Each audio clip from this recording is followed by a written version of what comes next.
ഒരു കൊച്ചു ഗ്രാമത്തിൽ നിയലൻ എന്നു പേരുള്ള ഒരാളുണ്ടായിരുന്നു.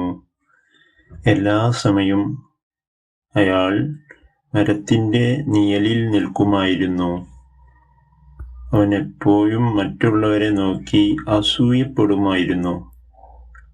അവനൊക്കെ ഭാഗ്യമുണ്ട്, അവൾക്ക് സപ്പോർട്ടുണ്ട്, അങ്ങനെ പറഞ്ഞ് അദ്ദേഹം അവിടെ തന്നെ നിൽക്കുമായിരുന്നു. ഒരു ദിവസം അദ്ദേഹത്തിന് ചെറിയൊരു ബോധോദയമുണ്ടായി.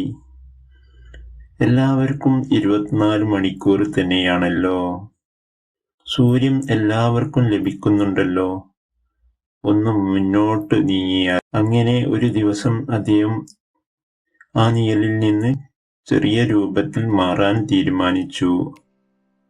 അങ്ങനെ അദ്ദേഹത്തിന് ചെറിയ രൂപത്തിൽ ധൈര്യം വരികയും ആത്മവിശ്വാസം ഉണ്ടാവുകയും ചെയ്തു.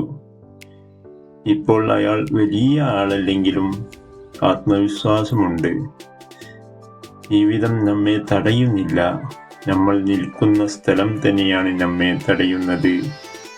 നിങ്ങൾ ഇപ്പോൾ നിൽക്കുന്നത് നിഴലിലാണോ അല്ലെങ്കിൽ വെളിച്ചത്തിലാണോ? മുന്നോട്ട് ഒരു അടി നടന്നാൽ മാറ്റം അവിടെ തുടങ്ങും. നാം മുന്നോട്ട് നടക്കാൻ തയ്യാറാവണം. നന്ദി, നമസ്കാരം.